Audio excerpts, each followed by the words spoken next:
Javier observaba la fiesta desde la sombra de una columna de mármol.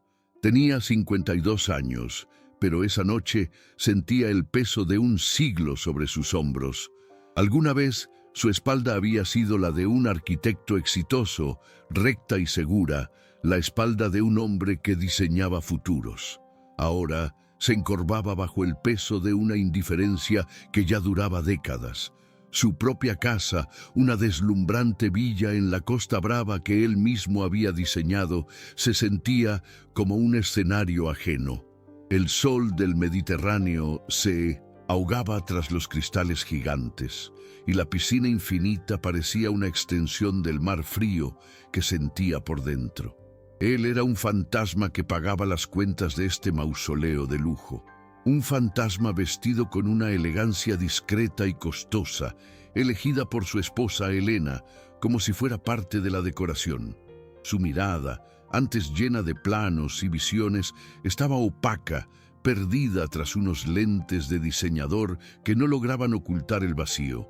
La música, las risas, el tintineo de las copas, todo era un ruido de fondo para el silencio que reinaba entre ellos. Este era el mundo de Elena, una élite donde las sonrisas eran una moneda de cambio y la ruina, un destino peor que la muerte. La noche giraba en torno a ella. Era su cumpleaños número 50, un espectáculo de opulencia perfectamente orquestado. Elena se movía entre los invitados como una reina, su vestido brillando bajo las luces, su risa resonando con una alegría que Javier sabía que era pura actuación. Él la observaba, intentando recordar a la mujer con la que se había casado, la que compartía sus sueños en un pequeño apartamento con vistas a una pared de ladrillos. ¿En qué momento se habían perdido? Un temblor casi imperceptible recorrió su mano mientras sostenía la copa. Llevaba semanas sintiendo una presión en el pecho, una fatiga que los médicos atribuían al estrés. «Tómese unas vacaciones, señor Martínez», le habían dicho. ¿Vacaciones de qué? ¿De su propia vida? Ignoró la sensación, como ignoraba las miradas del lástima de algunos viejos amigos o las facturas de las tarjetas de crédito de Elena, que llegaban como olas incesantes. Él creía que podía mantenerlo todo bajo control, que el amor o el recuerdo de él sería suficiente. Llegó el momento de los regalos. Javier se acercó a ella con una pequeña caja de terciopelo en la mano. Dentro había un collar de diamantes vintage, una pieza que había buscado durante meses. Lo recordaba. Hacía 20 años, en un viaje a París, ella se había detenido frente a una joyería y había suspirado por un collar parecido. «Algún día, Javi, algún día», le había dicho, apretándole la mano. «Feliz cumpleaños, Elena». Ella tomó la caja, la abrió. Por un instante, sus ojos brillaron, pero fue un reflejo de las luces, no de emoción. Le dedicó una sonrisa tan brillante como falsa. «Es precioso, cariño. Gracias». Y sin siquiera probárselo, dejó la caja sobre una mesa auxiliar, junto a una botella de champán a medio vaciar. El gesto fue tan rápido, tan casual, que dolió más que un grito. El collar, un pedazo de su memoria, quedó allí, olvidado. Horas después, el último invitado se había ido. El silencio que cayó sobre la casa fue denso, pesado. El personal de servicio recogía los restos de la fiesta, mientras Elena se sentaba frente al espejo de su tocador, quitándose las joyas. Javier se quedó de pie en el umbral de la habitación, una silueta en la penumbra, el hombre invisible. Con un hilo de voz que apenas reconoció como suyo, preguntó: «¿No te gustó?». Ella ni siquiera se giró. Su mirada estaba fija en su propio reflejo. «Es un collar, Javier, es bonito». «Busqué mucho para encontrarlo. Recordé que querías uno así en París». Ella suspiró, un sonido de pura impaciencia. Dejó caer los aretes sobre el mármol con un ruido seco. «¿Qué es lo que habrías querido en realidad?», insistió él, con una necesidad desesperada de entender. Elena finalmente detuvo sus movimientos. Siguió mirándose al espejo, pero ahora sus ojos se encontraron con el reflejo de Javier detrás de ella. Su voz, cuando habló, fue tan fría y afilada como un trozo de hielo. Tu desaparición. Silencio. Sinceramente, Javier, ese sería mi mejor regalo de cumpleaños. Despertar un día y que simplemente ya no existas.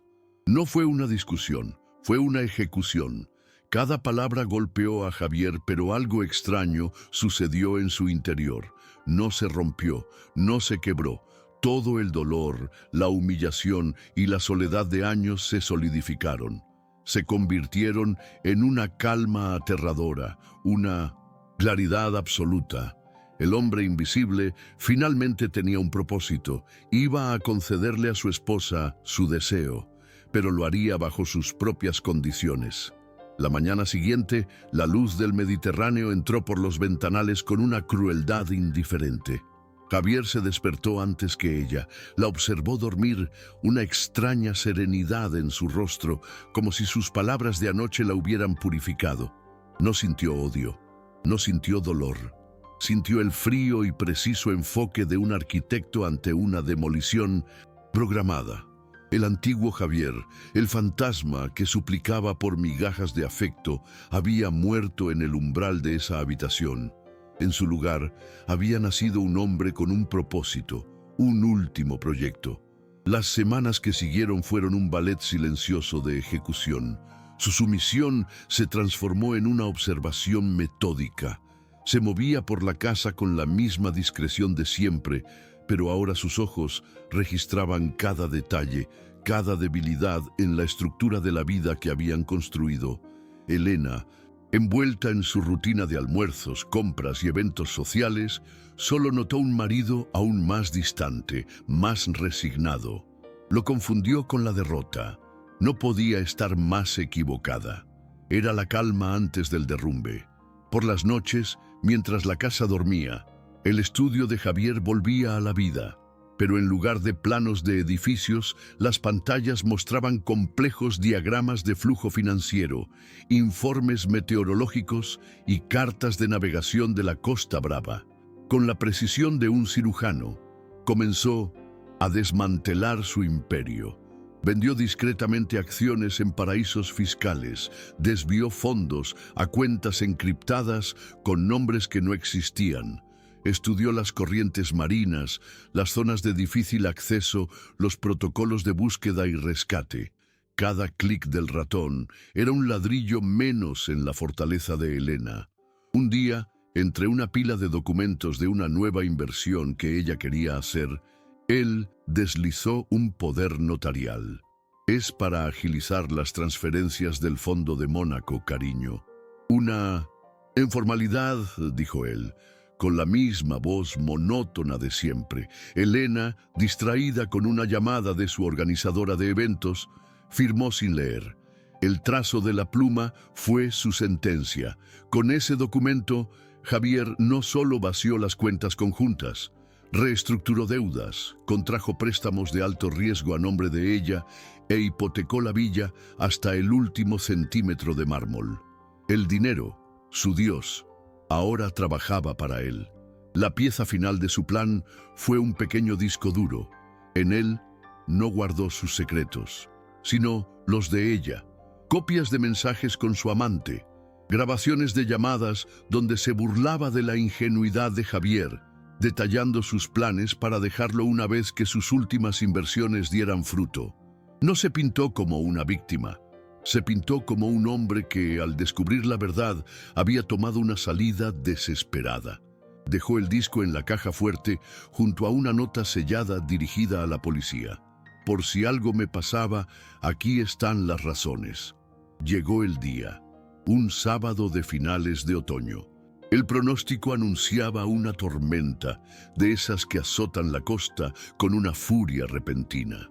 «Saldré a navegar», le anunció a Elena. «Necesito despejar la cabeza». Ella ni siquiera levantó la vista de su revista. «Como quieras, no vuelvas tarde. Tenemos la cena en casa de los Valdés». Él la miró por última vez. No hubo despedida. Salió de la casa que había diseñado, subió a su coche y condujo hasta el puerto. El yate, bautizado irónicamente años atrás, se llamaba El Deseo de Elena. Zarpó hacia el mar abierto mientras el cielo se oscurecía. Dejó una nota ambigua en la cabina, hablando de estrés, de presión, de un peso insoportable. Luego, puso el piloto automático rumbo a una zona de corrientes traicioneras, arrojó su cartera sobre la mesa y bajó a un bote salvavidas que había preparado. Mientras el yate se alejaba hacia la tormenta, Javier, ahora un náufrago por elección, se dirigía hacia una costa solitaria a kilómetros de distancia, donde un coche de alquiler y una nueva identidad lo esperaban. 2 días después, la Guardia Costera encontró el deseo de Elena a la deriva. La nota, la cartera, la evidencia de un posible accidente. La búsqueda comenzó.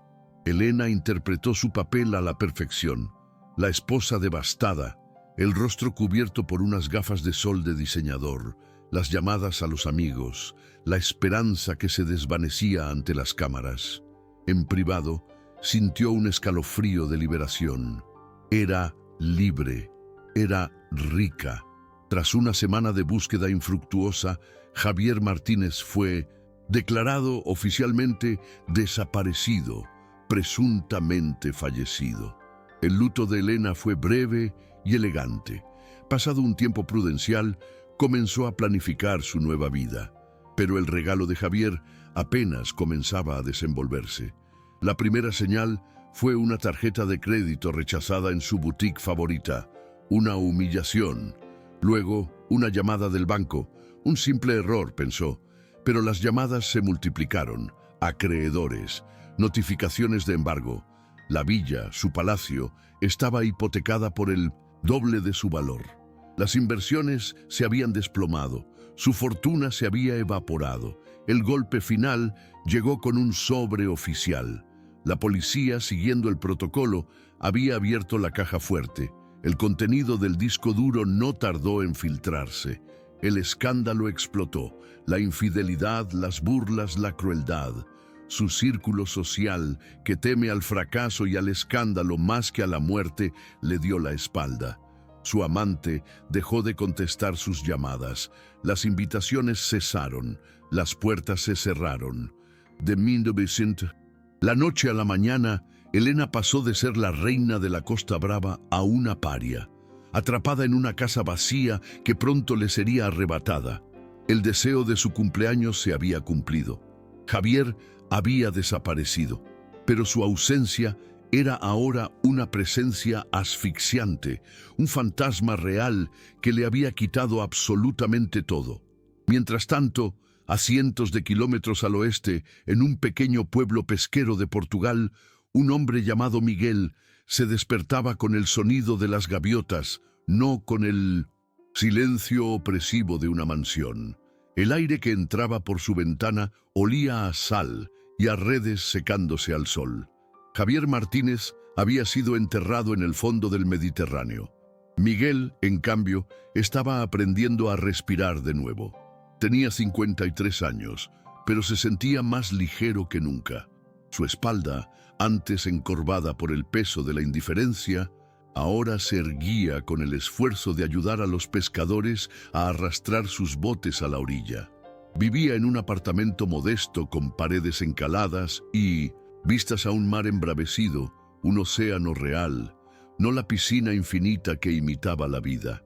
Su barba era canosa, su piel estaba curtida por el sol y sus manos, antes acostumbradas a las plumas estilográficas y los teclados, ahora estaban callosas. Nadie aquí sabía de su pasado. Para los locales era simplemente Miguel, un extranjero tranquilo que dibujaba en un cuaderno gastado y pagaba su café con una sonrisa genuina.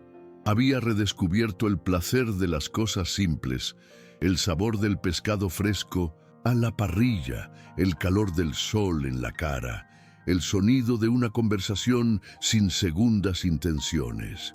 Por primera vez en décadas no era invisible, era solo un hombre, y eso era suficiente. Una tarde, sentado en la terraza de una pequeña taberna, sintió vibrar el teléfono anónimo que guardaba en el bolsillo. Era un dispositivo viejo, de prepago, su única conexión con el mundo que había dejado atrás. Un mensaje corto, sin remitente, con solo 3 palabras. Liquidación finalizada. Transferencia completa.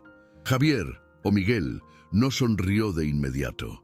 Levantó la vista del teléfono y miró el horizonte, donde el sol comenzaba a teñir el Atlántico de naranja y púrpura. Tomó un sorbo de su vino. Sintió el aire llenar sus pulmones. No había triunfo en su pecho, ni sed de venganza satisfecha. Solo había calma. Una profunda, inmensa y liberadora calma. El último ladrillo de su prisión acababa de caer. El arquitecto había terminado su demolición. Al mismo tiempo, en la Costa Brava, Elena caminaba por los pasillos vacíos de la villa. El eco de sus pasos sobre el mármol era el único sonido. Los muebles de diseño habían sido etiquetados por los agentes judiciales. Las obras de arte, retiradas de las paredes, dejaban siluetas pálidas, como fantasmas de una vida opulenta. El personal de servicio se había ido hacía semanas. Ahora era ella la que limpiaba el polvo de los recuerdos. Se detuvo frente al gran ventanal del salón, el mismo desde donde había visto a Javier zarpar en su yate. Su reflejo la devolvió una imagen que apenas reconocía. La piel tensa por el estrés, los ojos hundidos, la ropa de diseñador colgando de su cuerpo como un disfraz ajeno. La reina había sido destronada y su castillo se había convertido en su celda. Intentó llamar a sus viejos amigos. Los números estaban desconectados o las llamadas iban directamente al buzón de voz. Su amante había desaparecido el día que el escándalo se hizo público. Estaba sola, completamente sola, rodeada de la belleza fría que ella misma había exigido. Se dio cuenta, con una claridad que la ahogaba, de que su mundo no estaba construido sobre cimientos de amistad o amor, sino sobre un andamiaje de dinero y poder. Y Javier, el arquitecto silencioso, lo había sabido todo el tiempo.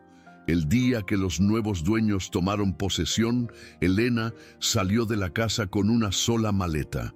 No miró atrás. Mientras las puertas de hierro forjado se cerraban a su espalda con un sonido metálico y definitivo, el sol del Mediterráneo le pareció, por primera vez, frío y distante. Su deseo se había cumplido. Javier ya no existía, pero en el vacío que dejó, ella también había desaparecido. En Portugal, Miguel abrió su cuaderno en una página en blanco. Con un trozo de carboncillo, comenzó a trazar la línea del horizonte. No estaba diseñando una casa, estaba dibujando el primer día del resto de su vida, una vida construida por él, para él, una vida donde el único lujo era la libertad. Pasaron 2 años. El hombre que ahora se hacía llamar Miguel estaba de pie en el centro de su pequeño estudio de arquitectura, en el corazón del pueblo pesquero portugués que había elegido como su nuevo mundo. No era una oficina ostentosa con vistas al mar, sino un espacio funcional en la planta baja de un edificio antiguo, con paredes de piedra y un suelo de madera que crujía bajo sus pies. El aire olía a café recién hecho, a madera de pino y a la brisa salada que se colaba por la puerta siempre abierta. En la gran mesa de trabajo no había maquetas de villas de lujo ni planos para rascacielos corporativos. Había bocetos para la restauración de la antigua biblioteca del pueblo, un proyecto que él mismo había propuesto al ayuntamiento y que dirigía sin cobrar un solo euro. La comunidad, a cambio, le había dado algo que el dinero nunca pudo comprar, un lugar al que pertenecer. Sus manos, ahora firmes y callosas, alisaron un plano. La espalda de Miguel era la de un hombre que carga peso, sí, pero el peso de la madera y las herramientas, no el de la invisibilidad. A 1000 kilómetros de distancia, en una ciudad anónima del interior de España, Elena cerraba la puerta de un pequeño apartamento en un tercer piso sin ascensor. El aire allí olía a humedad y a resignación. Trabajaba como recepcionista en una clínica dental, un trabajo que había conseguido gracias a la lástima de una prima lejana. Su sueldo apenas cubría el alquiler y la comida. A veces, desde la ventana de la clínica, veía pasar un coche de lujo, un destello de su vida anterior, y sentía un pinchazo que ya no era de nostalgia, sino de una profunda y agotadora incomprensión. ¿Cómo había llegado hasta allí? Su reflejo en el cristal ya no era el de una reina, era el de una mujer anónima, de 52 años, con el pelo teñido de un color que no le favorecía y un traje sastre barato. El mundo que la había adorado ahora ni siquiera recordaba su nombre. El deseo de su cumpleaños se había cumplido de una forma retorcida y cruel. Javier había desaparecido, pero se había llevado con él el escenario, los actores y el público. La había dejado sola en un teatro vacío, con las luces apagadas. En Portugal sonó el teléfono del estudio. Era el alcalde. Miguel, solo quería decirte que el tejado de la biblioteca está terminado. Los voluntarios están emocionados. Has traído de vuelta un pedazo de nuestra historia. Nosotros lo hemos traído de vuelta, alcalde. Todos juntos, respondió él. Al colgar, Miguel no sintió el orgullo arrogante del viejo Javier. Sintió una calidez serena, una gratitud que le recorría el cuerpo. La dignidad no se la habían devuelto el dinero ni la venganza, se la había devuelto el propósito. Una mujer entró por la puerta abierta del estudio, sonriendo. Era Sofía, la bibliotecaria. Llevaba 2 tazas de café humeante. El arquitecto necesita combustible, dijo ella, dejando una taza en su mesa. Gracias, Sofía, eres mi salvación. Se quedaron en silencio un momento, un silencio cómodo, lleno de cosas no dichas. Ella miró los planos. Es increíble lo que estás haciendo, transformar algo viejo y olvidado en algo lleno de vida. Miguel la miró a los ojos. Eran unos ojos que lo veían a él, a Miguel, no al millonario, no al fantasma. A veces, dijo él con una media sonrisa, hay que demolerlo todo para poder construir algo que de verdad merezca la pena. Más tarde, solo, se sentó en el pequeño muelle al final del día, viendo cómo los barcos de pesca regresaban. El recuerdo de la voz de Elena, fría y cortante en la noche de su cumpleaños, ya no le dolía. Se había convertido en un eco lejano, el sonido del disparo de salida que lo había lanzado a esta nueva carrera. No sentía odio, no sentía rencor, sentía una extraña y tranquila gratitud.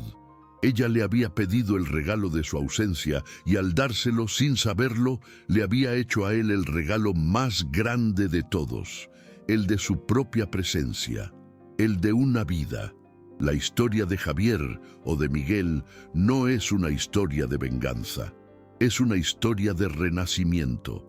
Nos recuerda que, a veces, la vida no se trata de añadir, sino de restar, de quitar los lujos que nos aprisionan, las relaciones que nos vacían, las máscaras que nos asfixian. A veces, la mayor construcción requiere primero una demolición controlada, un acto de valentía para derribar los muros de una vida que ya no es la nuestra. Y sobre los escombros, con paciencia y coraje, empezar a levantar un hogar. Porque al final, el plano más importante no es el que dibujas para una casa, sino el que trazas para tu propia alma. Comenta desde qué país estás viendo este video. Y si quieres escuchar más historias de coraje y renacimiento, suscríbete al canal.